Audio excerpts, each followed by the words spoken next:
Hello and welcome to Creative Practice Part 2. In this part we're going to be discussing rhythmic gears, meaning once you're familiar with the beat over which you're playing, we're going to look at different ways that you can divide it up. Fairly simple, but you wouldn't believe how many people neglect this stuff. And in the second part, somebody on my last video, where we covered scales, he wanted to know about time signature changes, so we'll have a little look over that as well. Okay, here we go. We're going to use the A natural minor scale that we used in the first part, so you can go back to maybe part 1 and refresh yourself with that scale. But the basic idea of this is that you understand the rhythmic divisions that you're using and use them in your practice so that they come out naturally when you're playing. So the first one that we'll discuss is the semi-breve, which is in a bar of 4/4, lasts for the entire bar. So that's going to go 1, 2, 3, 4. 1, 2, 3, 4. Very easy. The next one is minims, which are 2 beats each, so you can have 2 minims in every bar. If you can hear that. 1, 2, 3, 4. 1, 2, 3, 4. The next one is going to be crotchets, 1 note per beat.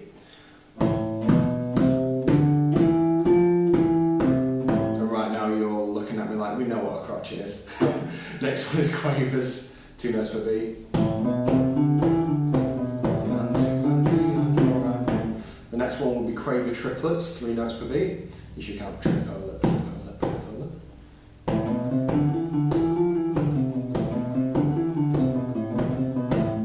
Super easy. The next one will be 16th notes or semi-quavers, and that's 4 notes per beat. Now with this, you don't really want to count 1, 2, 3, 4, 1, 2, 3, 4, 1, 2, 3, 4, 1, 2, 3, 4. Mainly because when you get up to a tempo that's a little bit more pacier, say this, trying to count groups of 4, 1, 2, 3, 4, 1, 2, 3, 4, 1, 2, 3, 4, 1, 2, 3, 4, 1, 2, 3, 4, because of the syllables and 1, 2, 3, 4, 1, 2, 3, 4, hard to say up to speed. So we say 1E under, 2E under, 3E under, 4E under, 1E under, making a group of 4. But we can say that at quite a pacey tempo and it makes sense. 1 under, 2 under, 3 under, 4 under, 1 under, 2 under, 3 under, 4 under. So that's semi-quavers or 16 notes, as our American friends would say.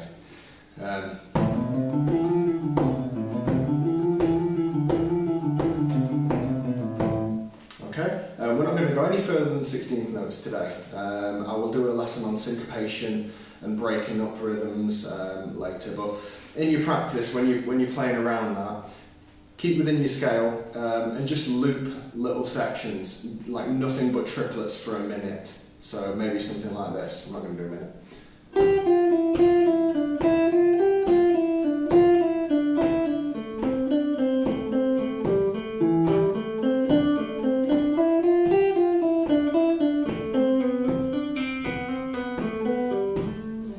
Just making it up. Then maybe 16th notes, groups of 4, semi-quavers.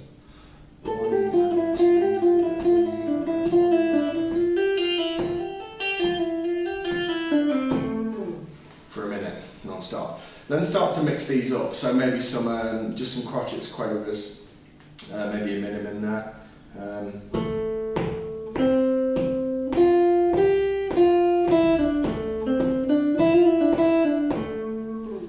Going between the rhythms, that's the key thing. When we talk about these sort of rhythmic gears, if you think of a car going up through the gears, that when you get into gear 5, it's going quite fast. That's the way you should think of it. If you can think, okay, what am I playing over? I'm playing over something that's 130 beats per minute.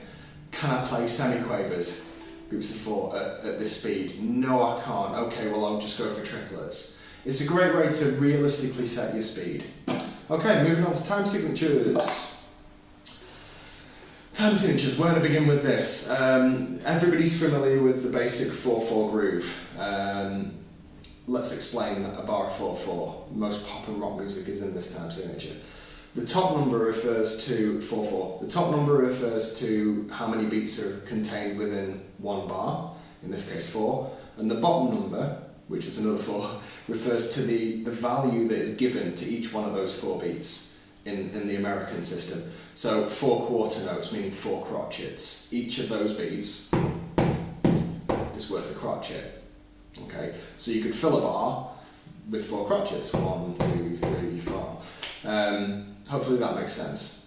Now, my whole philosophy on 8th notes, I think he asked about like 6/8, 7/8, 9/8, 5/8, time signatures like that. I tend to view them as a way to impart to a musician a time signature that can't really be described in terms of 4/4. What I mean by that, here's an example. Here's 4/4. 1, 2, 3, 4. 1, 2, 3, 4. Now, most musicians will actually be counting the quaver of this, the 8th note. They will count 1 and 2 and 3 and 4 and. So they're actually counting, whether they know it or not, really in 8/8.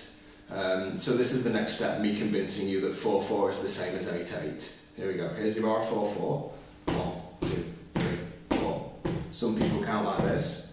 1 and 2 and 3 and 4 and, which is exactly the same as 8/8. 1, 2, 3, 4. 1, 2, 3, 4. 1, 2, 3, 4, 5, 6, 7, 8. 1, 2, 3, 4, 5, 6, 7, 8. Hopefully you agree. From there, once you understand that 4/4 is the same as 8/8, you'll see that there are things that can't be expressed in terms of 4/4, like a bar of 7/8. Now 7's an odd number, so what I'm going to do is I'm going to show you this just by tapping out a beat. We're going to play a bar of 4/4, 2 bars of 7/8, and then go back to 4/4, and you'll see how those 7/8 relates to the 4/4, if I'm doing this correctly, if I'm doing it clearly. The reason I'm doing 2 bars is because 7's an odd number and we want to land back on that 1. So we're going to go 1, 2, 3, 4, 1, 2, 3, 4, 5, 6, 7, 1, 2, 3, 4, 5, 6, 7, 1, 2, 3, 4. Same again. 1, 2, 3, 4, 1, 2, 3, 4, 5, 6, 7, 1, 2, 3, 4, 5, 6, 7, 1, 2, 3, 4. Okay, hopefully that makes sense. Rewind this stuff, go over it. You might notice I say 7 rather than 7.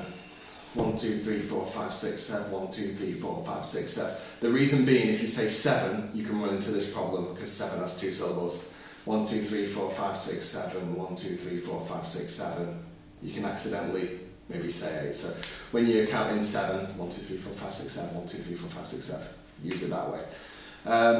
By way of explaining this a little bit further, we could do it with a group of 5.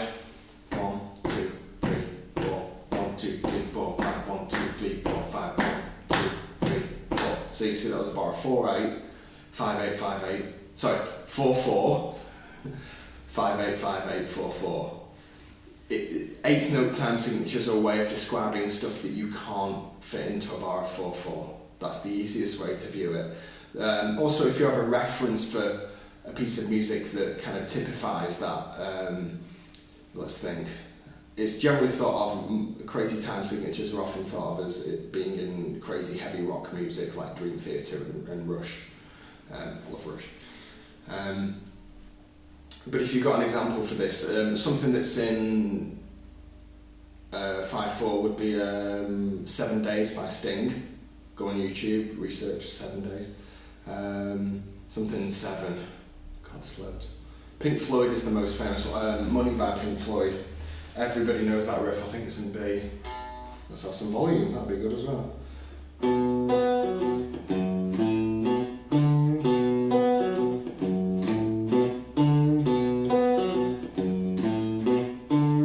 You look for where it loops. Okay? 1, 2, 3, 4, 5, 6, 7. 1, 2, 3, 4, 5, 6, 7. 1, 2, 3, 4, 5, 6, 7. Hopefully that makes sense.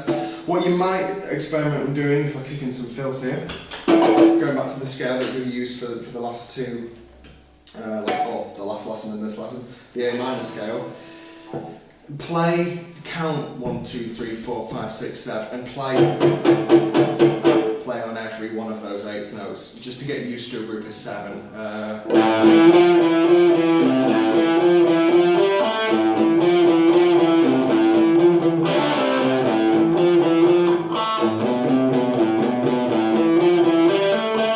It's okay, I could probably make that a bit better.